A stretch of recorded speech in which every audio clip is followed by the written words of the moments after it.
आज नयाँ वर्ष 2082 को पहिलो दिन र प्रधानमन्त्री केपी शर्मा ओलीले समस्त नेपाली जनतालाई नयाँ वर्षको शुभकामना दिँदै फेसबुकमा लेखेका छन् कि लोकतान्त्रिक प्रणालीले ल्याएको परिवर्तनलाई अँगाल्ने, आत्मसात गर्ने, उत्सवको रूपमा मनाउने र अझ सकारात्मक दिशामा अघि बढ्ने सबैलाई प्रेरणा मिलोस्। निराशा फैलाएर मुलुकलाई गलत बाटोमा लैजान खोज्ने प्रवृत्तिबाट जोगिएर राष्ट्रप्रेम, एकता र प्रगतिमा भरोसा गर्दै अघि बढ्ने सफलता प्राप्त होस्। नव वर्ष 2082 सम्पूर्ण नेपालीहरूको जीवनमा शान्ति, समृद्धि, प्रगति र सन्तोषको वर्ष बनोस्। सबैलाई हार्दिक शुभकामना।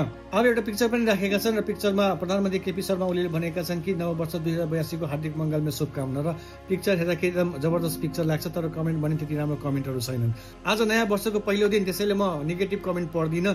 तैपनि एउटा दुईटा फनी कमेन्ट जुन पढ्न लाग्छ या जुन पढ्न सकिन्छ त्यो पढेर म देखाउँछु। अब एकजना लेखेका छन् कि नयाँ वर्षको शुभकामना केपी बा, नयाँ नेपाल बनाउँछौ भन्दा भन्दै 20-30 वटा नयाँ वर्ष मात्र आए, नयाँ नेपाल बन्न सकेन। अब नयाँ वर्षसँगै नयाँ पुस्तालाई देश सुम्पिने हो कि? नयाँ वर्षले केपी ओली मुक्त देश बनोस्। नव वर्ष 2082 को सम्पूर्ण नेपालीलाई शुभकामना।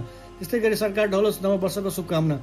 निराशा फैलाएर मुलुकलाई गलत बाटोमा लैजान खोज्ने प्रमुख नायक स्वयं आफै हुँ भन्ने बुद्धि आओस् हाम्रो प्रधानमन्त्रीलाई नयाँ वर्ष 2082 मा शुभकामना। प्रधानमन्त्रीज्यू, तपाईँको 6 घण्टामा 4600 बालेनको 1 घण्टामा 5000 कमेन्ट पुग्छ भने तपाईँ बालेन भन्दा कति कम लोकप्रिय हुनुहुन्छ आफै अनुमान गर्नुहोस्।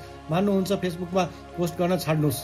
शुभकामना, हार्दिक मङ्गलमय शुभकामना, हार्दिक शुभकामना, हार्दिक शुभकामना। नेपाली जनताको स्वतन्त्र र राष्ट्रियताको लागि गरेको योगदानको तपाईँलाई उच्च सम्मान गर्दै देश र जनताको लागि पार्टी नेतृत्व दोस्रो पुस्तालाई हस्ताक्षर गरेर युवालाई अबको देश बनाउने जिम्मा दिनुहोस्। अनुरोध गर्दछु। नयाँ वर्ष 2082 सालको शुभकामना छ प्रधानमन्त्रीज्यू।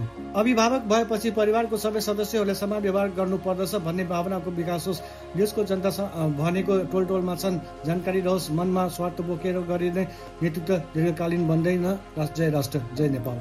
अब यहाँ थुप्रै कमेन्टहरू छन् र सबै कमेन्ट पढ्न पनि सकिँदैन, तर प्राय कमेन्टमा भने नेपाली जनताले प्रधानमन्त्री केपी शर्मा ओलीलाई ह्याप्पी न्यू इयर भनेर नै जवाब फर्काएका छन् भने केहीजनाले आलोचना पनि गरेका छन्। अब जे होस्, तपाईँहरूले पनि नव वर्ष 2082 को हार्दिक मङ्गलमय शुभकामना।